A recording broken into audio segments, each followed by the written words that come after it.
ಚಲನಚಿತ್ರವು ರಾಜ್ಯಾದ್ಯಂತ ಫೆಬ್ರವರಿ 21ರಂದು ತೆರೆ ಕಾಣಲಿದೆ. ಈ ಹಿನ್ನೆಲೆಯಲ್ಲಿ ಚಿತ್ರತಂಡದಿಂದ ಶಿವಮೊಗ್ಗದಲ್ಲಿ ಪತ್ರಿಕಾಗೋಷ್ಠಿ ನಡೆಸಲಾಯಿತು.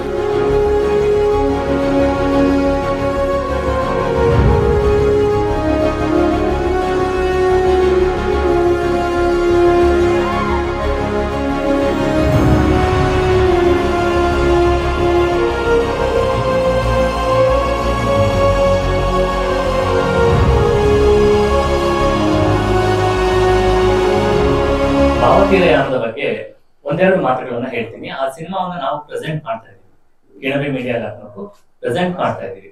ಚಿತ್ರದ ನಿರ್ಮಾಣವನ್ನ ಮಾಡಿರೋದು ಆರೋಹ ಫಿಲ್ಮ್ಸ್. ಇದರ ನಿರ್ಮಾಪಕರು ಶೈಲೇಶ್ ಅಂಬೇಕಲ್ಲು ಮತ್ತೆ ಲಕ್ಷ್ಮಣ್ ಬಿಕೆ.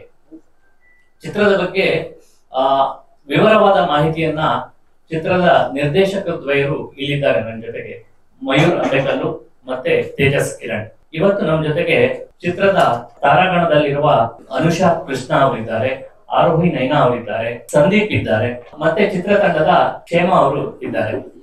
ಆರೋಹ ಫಿಲ್ಮ್ಸ್ ನ ಕ್ಷೇಮ ಅವರು ನಮ್ಮ ಜೊತೆಗೆ ಇದ್ದಾರೆ.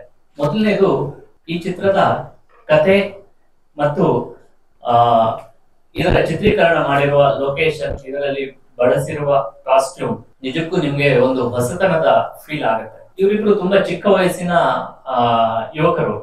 ಸಿನಿಮಾದ ಬಗ್ಗೆ ಒಂದು ಅದಮ್ಯವಾದ ತುಡಿತ ಇರೋದ್ರಿಂದ ಇಂತಹ ಒಂದು ಸದಭಿಯ ರುಚಿಯ ಚಿತ್ರವನ್ನ ಇವರಿಬ್ರು ಸೇರಿ ನಿರ್ದೇಶನ ಮಾಡ್ಲಿಕ್ಕೆ ಸಾಧ್ಯ ಆಗಿದೆ. ಇವರು ಒಂದು ಒಳ್ಳೆ ಕತೆ ಮಾಡ್ಕೊಂಡಾಗ ತುಂಬಾ ಕಷ್ಟ. ಇವಾಗ ಪ್ರತಿಭೆ ಎಷ್ಟೇ ಇದ್ರು ಅದಕ್ಕೆ ಸಹಕಾರ ಮಾಡುವವರು, ಅದಕ್ಕೆ ಬೆಂಬಲವಾಗಿ ನಿಲ್ಲುವವರ ಸಂಖ್ಯೆ ತುಂಬಾ ಕಡಿಮೆ ಇದೆ. ಅದಕ್ಕೆ ಇವರಿಬ್ಬರ ಪೇರೆಂಟ್ಸ್ ಈ ಚಿತ್ರದ ನಿರ್ಮಾಣವನ್ನು ಕೂಡ ಮಾಡಿದ್ರು. ಅವರಿಬ್ರು ಬೇರೆ ಬೇರೆ ಉದ್ಯೋಗದಲ್ಲಿ ಇರುವವರು, ಚಿತ್ರರಂಗದ ಯಾವ ಸಂಬಂಧವೂ ಇಲ್ಲದೆ ಇದ್ರು ಕೂಡ ಈ ಚಿತ್ರದ ನಿರ್ಮಾಣವನ್ನ ಮಾಡಿದ್ರು. ತುಂಬಾ ಅದ್ಭುತವಾಗಿ ನಾನು ಹೇಳಿದ ಹಾಗೆ ಕತೆ, ಚಿತ್ರೀಕರಣ ಮಾಡಿದ ಲೊಕೇಶನ್ಸ್ ಮತ್ತೆ ಅದರಲ್ಲಿ ಬಳಸಿರುವ ಕಾಸ್ಟ್ಯೂಮ್ಸ್ ನಿಜಕ್ಕೂ ಕನ್ನಡದ ಮಟ್ಟಿಗೆ ಒಂದು ಹೊಸತನ ಅಂತ ನನಗೆ ಫೀಲ್ ಆಯ್ತು. ಅದೇ ಒಂದು ಕಾರಣದಿಂದನೇ ನನಗೆ ಅತ್ಯಂತ ಆಸಕ್ತಿಯಿಂದ ಈ ಚಿತ್ರವನ್ನ ಪ್ರೆಸೆಂಟ್ ಮಾಡ್ಲಿಕ್ಕೆ ನಾನು ಒಪ್ಕೊಂಡಿದ್ದು. ಅದ್ರ ಜೊತೆಗೆ ಬೇರೆ ಕಾರಣವೂ ಇದೆ. ಮಯೂರ್ ನನ್ಗೆ ನಮ್ಮ ಶಾಕಾಹಾರಿಯ ಸಂಗೀತ ನಿರ್ದೇಶನವನ್ನ ಮಾಡಿದ ವ್ಯಕ್ತಿ, ನನ್ಗೆ ಒಂದು ರೀತಿಯ ಸಹೋದರ ಇದ್ದ ಹಾಗೆ. ತುಂಬಾ ಒಳ್ಳೆಯ ಮನಸ್ಸಿನ, ಒಳ್ಳೆಯ ಪ್ರತಿಭೆ. ಕನ್ನಡ ಚಿತ್ರರಂಗದಲ್ಲಿ ಇದಾಗಲೇ ತನ್ನ ಛಾಪನ್ನ ಮೂಡಿಸಿರುವ ಒಬ್ಬ ಯುವಕ ಮಯೂರ್. ಅನೇಕ ದೊಡ್ಡ ದೊಡ್ಡ ಸಂಸ್ಥೆಯ ಚಿತ್ರಗಳಿಗೆ ಸಹಿಯನ್ನ ಮಾಡಿದ್ದಾರೆ. ಚಿತ್ರರಂಗದಲ್ಲಿ ಒಂದು ದೊಡ್ಡ ಹೆಸರನ್ನ ಮಾಡೋದ್ರಲ್ಲಿ ಯಾವುದೇ ಸಂಶಯ ಇಲ್ಲ. ಇನ್ನೊಂದು, ಭಾವತೀರಯಾನದಿಂದ ಇನ್ನೊಂದು ಕೊಡುಗೆ ನಮ್ಮ ಕನ್ನಡ ಚಿತ್ರರಂಗಕ್ಕೆ ಸಿಗ್ತಾ ಇದೆ.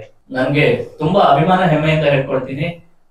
ನನ್ನ ಎಡಭಾಗದಲ್ಲಿರುವ ತೇಜಸ್ ಕಿರಣ್ ನೋಡಿದ್ರೆ ಈ ಹುಡುಗ ತುಂಬಾ ಚಿಕ್ಕವನು, ಏನ್ ಮಾಡಿರ್ಬಹುದು ಅಂತ ನಿಮ್ಗೆ ಅನ್ಸುತ್ತೆ. ಆದ್ರೆ ದಯವಿಟ್ಟು ಚಿತ್ರವನ್ನು ನೋಡಿ. ತುಂಬಾ ಚಿಕ್ಕ ವಯಸ್ಸಿನಲ್ಲೇ ರಂಗಭೂಮಿಯ ಮೂಲಕ ನಟನೆಯನ್ನ ಕಲಿತು ಇದರ ನಿರ್ದೇಶನದ ಹೊಣೆಯನ್ನು ಹೊತ್ತು ತುಂಬಾ ಅದ್ಭುತವಾದ ಒಂದು ಚಿತ್ರವನ್ನ ಮಾಡಿದ್ದಾರೆ. ತೇಜಸ್ ಮುಂದೊಂದು ದಿನ ನೀವೆಲ್ಲ ಸಹಕಾರ ಕೊಟ್ಟು ಈ ಚಿತ್ರ ಹೆಸರನ್ನ ಮಾಡಿದ್ರೆ ಖಂಡಿತವಾಗಲೂ ಕನ್ನಡ ಚಿತ್ರರಂಗದ ಮುಂಚೂಣಿ ನಟನಾಗುವುದರಲ್ಲಿ ಯಾವುದೇ ಸಂಶಯ ಇಲ್ಲ. ಶಿವಮೊಗ್ಗಕ್ಕೆ ಇನ್ನೊಂದು ನಂಟಿದೆ. ಈ ಚಿತ್ರದಲ್ಲಿ ಪ್ರಮುಖ ಪಾತ್ರಧಾರಿಯಾಗಿ ನಟಿಸಿರುವ ಅನುಷಾ ಕೃಷ್ಣ ಅವರು ಶಿವಮೊಗ್ಗದವರು. ಅದು ಕೂಡ ನಾವು ಶಿವಮೊಗ್ಗದವರ ಜವಾಬ್ದಾರಿ ಇನ್ನೂ ಹೆಚ್ಚಿದೆ. ಶಿವಮೊಗ್ಗದ ಸಂಸ್ಥೆ ಪ್ರೆಸೆಂಟ್ ಮಾಡ್ತಿರೋದು ಒಂದೇ ಅಲ್ಲ, ಜೊತೆಗೆ ಇದರ ಮುಖ್ಯ ಭೂಮಿಕೆಯಲ್ಲಿ ನಟಿಸಿರುವ ರೋಲ್ ಅನ್ನ ಮಾಡಿರುವ ಅನುಷಾ ಅವರು ಕೂಡ ಶಿವಮೊಗ್ಗದವರು. ಹಾಗಾಗಿ ನಾವು ಶಿವಮೊಗ್ಗದವರು ಈ ಚಿತ್ರಕ್ಕೆ ಖಂಡಿತವಾಗ್ಲೂ ಬೆಂಬಲವನ್ನ ಕೊಡ್ಲೇಬೇಕು. ಜೊತೆಗೆ ನಮ್ಮ ಆರೋಹಿ ಅವರು ತುಂಬಾ ಅದ್ಭುತವಾದ, ನೀವು ನೋಡಿರ್ತೀರ ಅವ್ರನ್ನ, ಅನೇಕ ಟಿವಿ ಸೀರಿಯಲ್ಗಳಲ್ಲಿ ನಟನೆಯನ್ನು ಮಾಡಿದ್ದಾರೆ. ನಟನಾ ಕ್ಷೇತ್ರದಲ್ಲಿ ತನ್ನದೇ ಆದ ಹೆಸರನ್ನ ಈಗಾಗಲೇ ಕಿರುತೆರೆಯಲ್ಲಿ ಬರೆದಿದ್ದಾರೆ. ಹಿರಿತೆರೆಯಲ್ಲಿ ಅವರ ಮೊದಲನೆಯ ಚಿತ್ರ ಇದು. ಜೊತೆಗೆ ನಮ್ಮ ಸಂದೀಪ್ ಅವರು ಕೂಡ ಇವರ ನಿರ್ಮಾಣದ ಪ್ರತಿ ಹಂತದಲ್ಲೂ ಅವರಿಗೆ ಸಹಕಾರ ಮಾಡಿರೋದಷ್ಟೇ ಅಲ್ಲದೆ ಒಂದು ಒಳ್ಳೆಯ ಪಾತ್ರವನ್ನ ಅಚ್ಚುಕಟ್ಟಾಗಿ ನಿರ್ವಹಿಸಿದ್ದಾರೆ. ಈ ಚಿತ್ರತಂಡ ಇವತ್ತು ಶಿವಮೊಗ್ಗಕ್ಕೆ ಬಂದಿದೆ. ಕಳೆದ ವರ್ಷದ ಇನ್ನೊಂದು ಯಶಸ್ವಿ ಚಿತ್ರ, ನಮ್ಮ ಚಿತ್ರದ ಜೊತೆಗೆ ಬಿಡುಗಡೆಯಾಗಿ ಹೆಸರು ಮಾಡಿದ ಇನ್ನೊಂದು ಚಿತ್ರ ಬ್ಲಿಂಕ್, ಅದರ ನಿರ್ಮಾಪಕ ಜನನಿ ಪಿಕ್ಚರ್ಸ್ ನ ರವಿಚಂದ್ರ ಎಜೆ ಅವರು ವಿತರಣೆಯನ್ನ ಮಾಡ್ತಾ ಇದ್ದಾರೆ. ಅವರು ಒಂದು ಬಿಸ್ನೆಸ್ ಆಗಿ ವಿತರಣೆಯನ್ನ ಮಾಡೋದಕ್ಕಿಂತ ಹೆಚ್ಚಾಗಿ ಒಬ್ಬ ಫಿಲ್ಮ್ ಮೇಕರ್ ಆಗಿ ಒಂದು ಚಿತ್ರತಂಡಕ್ಕೆ ಸಹಾಯವನ್ನ ಮಾಡಬೇಕು ಅಂತ ಜೊತೆಗೆ ನಿಂತು ಬೆಂಬಲವನ್ನ ಕೊಡ್ತಿದ್ದಾರೆ. ಅವರ ಒಂದು ಕೊಡುಗೆಯನ್ನು ಕೂಡ ಈ ಸಂದರ್ಭದಲ್ಲಿ ನಾನು ನೆನಪು ಮಾಡ್ಕೊಳ್ತೀನಿ. ರವಿಚಂದ್ರ ಎಜೆ, ಜನನಿ ಪಿಕ್ಚರ್ಸ್. ನಾವು ಶಿವಮೊಗ್ಗದವರು ಯಾವತ್ತೂ ಒಳ್ಳೆಯದನ್ನ, ಒಳ್ಳೆಯತನವನ್ನ, ಒಳ್ಳೆಯ ಕಲೆಯನ್ನ, ಪ್ರತಿಭೆಗಳನ್ನ ಪ್ರೋತ್ಸಾಹಿಸಿಕೊಂಡು ಬಂದವರು. ಅದೆಲ್ಲದೂ ಆ ಎಲ್ಲ ನಮ್ಮ ಪ್ರೋತ್ಸಾಹಕ್ಕೆ ಬೇಕಾದ ಎಲ್ಲ ಅರ್ಹತೆಯು ಈ ಚಿತ್ರತಂಡಕ್ಕೆ ಇದೆ. ಇವತ್ತು ನಮ್ಮ ಒಂದು ಹೊಸ ತಂಡವನ್ನ ಇಲ್ಲಿ ನೀವು ವೆಲ್ಕಮ್ ಮಾಡಿ ಪ್ರೆಸ್ ಕ್ಲಬ್ ಅಲ್ಲಿ ನಮ್ಮೊಂದು ಅವಕಾಶ ಕೊಟ್ಟಿದ್ದಕ್ಕೆ ಎಲ್ಲಾ ಮಾಧ್ಯಮ ಮಿತ್ರರಿಗೆ ಮೊದಲನೇದಾಗಿ ನಾನು ವಂದಿಸ್ತೇನೆ.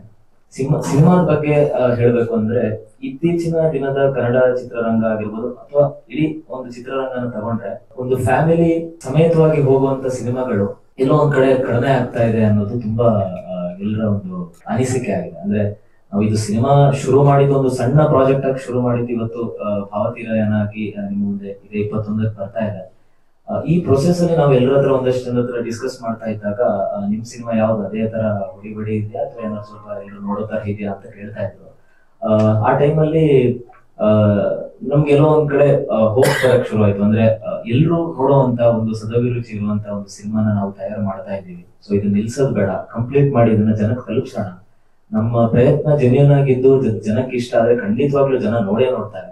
ನಮ್ಮ ಸಿನಿಮಾ ನೀವು ಯಾವುದೇ ಮುಜುಗರ ಇಲ್ಲದೆ, ಯಾವುದೇ ತೊಂದರೆಗಳಿಲ್ಲದೆ ಫ್ಯಾಮಿಲಿ ಸಮೇತ ಬಂದು ಥಿಯೇಟರ್ ಅಲ್ಲಿ ಆರಾಮಾಗಿ ನೋಡುವಂತ ಸಿನಿಮಾ. ಅದ್ರಲ್ಲೊಂದು ತುಂಬಾ ಒಳ್ಳೆಯ ಒಂದು ಮೆಸೇಜ್ ಇದೆ. ನಾವು ಎಲ್ಲ ಕಡೆ ಹೇಳ್ತಾ ಬರೋ ಹಾಗೆ ಪ್ರೀತಿಯ ಒಂದು ಹೊಸ ಆಯಾಮನ ಈ ನಮ್ಮ ಚಿತ್ರದಲ್ಲಿ ತೋರ್ಸಕ್ಕೆ ಹೊರಟಿದ್ದೀವಿ. ಭಾವತೀರಾಯನ ನಿಮ್ಮೆಲ್ಲರಿಗೂ ಇಷ್ಟ ಆಗುತ್ತೆ ಅಂತ ಭಾವಿಸ್ತೀವಿ. ಒಂದೊಳ್ಳೆ ಭಾವನೆ ಇರುವಂತ ಸಿನಿಮಾ. ಮತ್ತೆ ಪುಸ್ತಕಗಳು, ಕಾದಂಬರಿಗಳು ಇದೆಲ್ಲ ತುಂಬಾ ಇಲ್ಲಿ ತುಂಬಾ ದೊಡ್ಡ ಮಟ್ಟಕ್ಕೆ ಹೆಸರಾಗಿದ್ದಾವೆ, ತುಂಬಾ ದೊಡ್ಡ ಮಟ್ಟಕ್ಕೆ ಪ್ರೋತ್ಸಾಹ ಕೊಟ್ಟಿದ್ದಾರೆ. ಅದೇ ರೀತಿ ಇದು ಕೂಡ ಒಂದೊಳ್ಳೆ ಪುಸ್ತಕ ಓದಿದ ಹಾಗೆ ಫೀಲ್ ಆಗುತ್ತೆ ಅಂತ ನಮ್ಮ ಭಾವನೆ. ಅದ್ರ ಜೊತೆಗೆ ಎಂಟರ್ಟೈನ್ಮೆಂಟ್ ಇರುತ್ತೆ. ಸೊ ನಮ್ಮ ಒಂದು ಲಿಮಿಟೆಡ್ ರಿಸೋರ್ಸ್ ನಲ್ಲಿ ನಾವು ಎಷ್ಟು ಬೆಸ್ಟ್ ಆಗುತ್ತೆ ಅಷ್ಟು ಈ ಸಿನಿಮಾಗೆ ಪ್ರಯತ್ನ ಪಟ್ಟಿದ್ದೀವಿ. ಸೊ ಎಲ್ಲರೂ ದಯವಿಟ್ಟು ರಾಜೇಶ್ ಸರ್ ಮತ್ತೆ ಮಯೂರ್ ಅವರು ಹೇಳಿದಾಗೆ 21ಕ್ಕೆ ನಿಮ್ಮೆಲ್ಲರ ಸಪೋರ್ಟ್ ನಮಗೆ ಬೇಕು. ಆಗ ಮಾತ್ರ ನಾವು ಇಲ್ಲಿ ಶಿವಮೊಗ್ಗದಲ್ಲಿ ಮತ್ತಷ್ಟು ಶೋಸ್ ಗಳನ್ನ ಹೆಚ್ಚಿಗೆ ಮಾಡೋ ತರ ನಮ್ಗೆ ಆಗತ್ತೆ. So thank you so much. ಮೊದಲನೇ ಬಾರಿಗೆ ಶಿವಮೊಗ್ಗದಲ್ಲಿ ಈ ರೀತಿಯಾಗಿ ನಿಮ್ಮ ಮುಂದೆ ಒಂದು ಸಿನಿಮಾ ಇದಕ್ಕೋಸ್ಕರ ಪ್ರಮೋಷನಲ್ ಇವೆಂಟ್ ಬಂದಿರೋದು ತುಂಬಾ ಖುಷಿ ಆಗ್ತಾ ಇದೆ. ಇಲ್ಲಿ ಮನೇಲೇ ಬಂದು ಈಗ ನಮ್ಮ ಮನೆಯವ್ರ ಹತ್ರ ಹೇಳ್ಕೊಂಡಿರೋ ಅಷ್ಟು ಖುಷಿ ಇದೆ. ಏನಂತಂದ್ರೆ ಈ ಸಿನಿಮಾ ಬಗ್ಗೆ ಹೇಳೋದಾದ್ರೆ, ಈ ಕ್ಯಾರೆಕ್ಟರ್ ಬಗ್ಗೆ ಹೇಳೋದಾದ್ರೆ, ನನ್ನ ಕ್ಯಾರೆಕ್ಟರ್ ಬಂದು ಒಂದು ಫ್ರೆಂಡ್ಶಿಪ್ ಇದರಿಂದ ಸ್ಟಾರ್ಟ್ ಆಗತ್ತೆ. ಸೊ ಆಲ್ರೆಡಿ ಲವ್ ಬಗ್ಗೆ ಅಷ್ಟೇ ಅಲ್ಲದೆ, ಪ್ರೀತಿ ಬಗ್ಗೆ ಅಷ್ಟೇ ಅಲ್ಲದೆ, ಈ ಸಿನಿಮಾದಲ್ಲಿ ಸ್ನೇಹ ಆಗಿರ್ಬೋದು, ತಂದೆ ಮಕ್ಕಳ ಮಧ್ಯೆ ಇರೋ ಬಾಂಧವ್ಯ ಆಗಿರ್ಬೋದು, ಇದು ಎಲ್ಲವನ್ನೂ ಕೂಡ ಕಥೆಯಲ್ಲಿ ತುಂಬಾ ಚೆನ್ನಾಗಿ ಹೆಣೆದಿದ್ದಾರೆ, ಹಾಗೆ ತೋರಿಸಿದ್ದಾರೆ ಕೂಡ. ಪ್ಲಸ್ ಹಾಗೆ ಸರ್ ಕೇಳಿದ್ರು, ಅಂದ್ರೆ ಶೂಟಿಂಗ್ ಕೂಡ ಶಿವಮೊಗ್ಗದಲ್ಲೇ ಮಾಡ್ಬೋದಾಗಿತ್ತಲ್ವ ಅಂತ. ಆ ತರನೇ ಒಳ್ಳೊಳ್ಳೆ ಲೊಕೇಶನ್ ತುಂಬಾ ಪ್ಲೆಸೆಂಟ್ ಫೀಲ್ ಇರುವಂತಹ ಒಂದು ಚಿತ್ರೀಕರಣ ಕೂಡ ಮಾಡಿದ್ದಾರೆ. ನಮ್ಮ DOP ಶಿವಶಂಕರ್ ಅವರು ತುಂಬಾ ಚೆನ್ನಾಗಿ ಇದು ಸಿನಿಮಾಟೋಗ್ರಫಿಯನ್ನು ಮಾಡಿದ್ದಾರೆ. ಸಾಂಗ್ಸ್ ಕೂಡ ಅಷ್ಟೇ ಚೆನ್ನಾಗಿ ಈ ಕತೆಗೆ ಇನ್ನ ಜಾಸ್ತಿ ಕಥೆನ ಮುಂದೆ ತಗೊಂಡು ಹೋಗತ್ತೆ. ಸೊ ನಾನು ಕೇಳ್ಕೊಳ್ಳೋದಿಷ್ಟೇ, ನಮ್ಮ ಅಪ್ಪ ಅಮ್ಮನೇ ಎಷ್ಟೋ ಸಲ ನನಗೆ ಫೋನ್ ಮಾಡಿ ಕೇಳ್ತಾ ಇರ್ತಾರೆ, ಯಾವ್ದು ಕನ್ನಡ ಸಿನಿಮಾ ರಿಲೀಸ್ ಆಗ್ತಾ ಇಲ್ವಾ ಈ ವಾರ ಶಿವಮೊಗ್ಗದಲ್ಲಿ? ಭರತ್ ಸಿನಿಮಾಸ್ ಅಲ್ಲಿ ನೋಡ್ತೀವಿ ಬರೀ ಹಿಂದಿ ಸಿನಿಮಾನೇ ಇದೆ, ಅಥವಾ ಅಜ್ಜ ಅಜ್ಜಿ ಬಂದಿರ್ತಾರೆ, ಅವರಿಗೆ ಬೇರೆ ಭಾಷೆ ಗೊತ್ತಾಗೋದಿಲ್ಲ. ಸೊ ಹಂಗ್ ಕೇಳ್ತಾ ಇರ್ತಾರೆ. ಈಗ ನಾನು ಹೇಳ್ಬೋದು, ಹೋಗಿ ಭಾವತೀರಾಯ ಬರ್ತಾ ಇದೆ, ಪ್ಲೀಸ್ ಹೋಗಿ ನೋಡಿ ಅಂತ. ನಮ್ ಶಿವಮೊಗ್ಗದವರು ಖಂಡಿತವಾಗ್ಲೂ ಈ ಸಿನಿಮಾನ ಹೋಗಿ ನೋಡ್ತೀರಾ ಥಿಯೇಟರ್ ಅಲ್ಲಿ. ಮಾಧ್ಯಮದವರೆಲ್ಲ ನಮ್ಗೆ ಸ್ವಲ್ಪ ಸಹಕಾರ ಕೊಡ್ತೀರಾ. ನಿಮ್ ಟೈಮ್ ನ ಕೊಟ್ಟು ನಮ್ ಸಿನಿಮಾನ ಪ್ರಮೋಟ್ ಮಾಡೋಕ್ ಬಂದಿರೋದಕ್ಕೆ ಎಲ್ಲಾ ಮಾಧ್ಯಮದವರಿಗೂ thank you so much. So ನಮ್ ಟೀಮ್ ಅವ್ರೆಲ್ಲ ಹೇಳಿದ್ದಾರೆ, ನಿಮ್ಮ ಸಪೋರ್ಟ್ ಬೇಕು, ನಿಮ್ಮ ಸಪೋರ್ಟ್ ಬೇಕು ಅಂತ ನಾವ್ ಎಲ್ಲಾ ಕಡೆನೂ ಕೇಳ್ಕೊಂಡ್ ಬಂದಿದೀವಿ. ಸೊ ಇಲ್ಲೂ ಕೇಳ್ತಿರೋದೇ ನಿಮ್ಮ ಸಪೋರ್ಟ್ ಬೇಕು. ಶಿವಮೊಗ್ಗಕ್ಕೆ ಬರಕ್ಕೆ main reason of course Rajesh sir, ನಮ್ಮನ್ನ ಇಲ್ಲಿ ಕರ್ಕೊಂಡ್ ಬಂದಿರೋದಕ್ಕೆ thank you so much sir. 20 ದಿನ ಶೂಟ್ ಆಗಿದೆ ಅಂತ ಹೇಳಿದ್ದಾರೆ, ಬಟ್ ಅದ್ರ ಹಿಂದೆ ಇದನ್ನ ಸಿನಿಮಾ ಆಗಿ ನಿಲ್ಸ್ಬೇಕು ಅನ್ನೋದಕ್ಕೆ ತುಂಬಾ ದೊಡ್ಡ ಕಾರಣ ಇದೆ. ಈಗ ಇದನ್ನ ನಾವು ಜನಗಳಿಗೆ ಎಷ್ಟು ತಲುಪಿಸ್ಬೇಕು ಅಷ್ಟು ಸಾಧ್ಯತೆಗಳನ್ನ ನಾವು ಮಾಡಿದೀವಿ, ಬಟ್ ಇನ್ನಷ್ಟು ತುಂಬಾ ಹತ್ರ ಆಗುತ್ತೆ, ಅದು ನಿಮ್ಮಿಂದ ಮಾತ್ರ ಸಾಧ್ಯ. ಟ್ರೇಲರ್ ನೋಡಿದೀರಾ, ನಮ್ಮ ಸಿನಿಮಾದಲ್ಲಿರೋ ಮೇ ಬಿ ಅದ್ರಲ್ಲಿ ಪೂರ್ತಿ ಅರ್ಥ ಆಗದೆ ಇದ್ರು ಒಂದು ವಿಭಿನ್ನತೆ ನಿಮಗೆ ಗೊತ್ತಾಗಿರುತ್ತೆ. ಸೊ ನೀವ್ ಎಲ್ರೂ 21ನೇ ತಾರೀಕು ಮಿಸ್ ಮಾಡದೆ ನಮ್ ಸಿನಿಮಾನ ನೋಡಿ. ನಿಮ್ಗೆ ಹೇಗ್ ಅನ್ಸುತ್ತೆ ಹೇಳಿ, ಬಿಕಾಸ್ ಅದನ್ನೇ ಹೇಳ್ಕೊಂಡ್ ಬಂದಿರೋದು. ಇದ್ರಲ್ಲಿ ಏನಾದ್ರೂ ತಪ್ಪಾಗಿದ್ರೆ ಅದನ್ನ ನಾವು ನೆಕ್ಸ್ಟ್ ಸಿನಿಮಾಗೆ ತಿಳ್ಕೋತೀವಿ. ಈವನ್ ಆಕ್ಟಿಂಗ್ ಆಗಿರ್ಲಿ, ಏನೋ ಒಂದು ರೈಟಿಂಗ್ ಆಗಿರ್ಲಿ, ಪ್ರತಿಯೊಂದನ್ನು. ಬಟ್ ಅದಕ್ಕೆ ನೀವು ಸಿನಿಮಾ ನೋಡ್ಲೇಬೇಕು. ನೀವ್ ನೋಡಿದ್ರೇನೆ ನಮ್ಮ ಮಿಸ್ಟೇಕ್ಸ್ ಆಗಿರ್ಲಿ, ನಮ್ಮ ಪಾಸಿಟಿವ್ಸ್ ಆಗಿರ್ಲಿ ಎಲ್ಲ ಗೊತ್ತಾಗೋದು. ಸೊ ನಿಮ್ ಸಪೋರ್ಟ್ ಬೇಕು, ಜನಗಳಿಗೆ ತಲುಪಿಸಿ. 21ನೇ ತಾರೀಕು ಯಾರು ಮಿಸ್ ಮಾಡಬೇಡಿ. ಸೊ ಸಿನಿಮಾ ತುಂಬಾ ಚೆನ್ನಾಗಿ ಮೂಡ್ ಬಂದಿದೆ. ಸೊ ಫ್ಯಾಮಿಲಿ ಎಲ್ಲ ಕೂತ್ಕೊಂಡು ನೋಡುವಂತ ಮೂವಿ. ದಯವಿಟ್ಟು ನಿಮ್ಮ ಸಹಕಾರ ತುಂಬಾ ಇಂಪಾರ್ಟೆಂಟ್ ಇದೆ.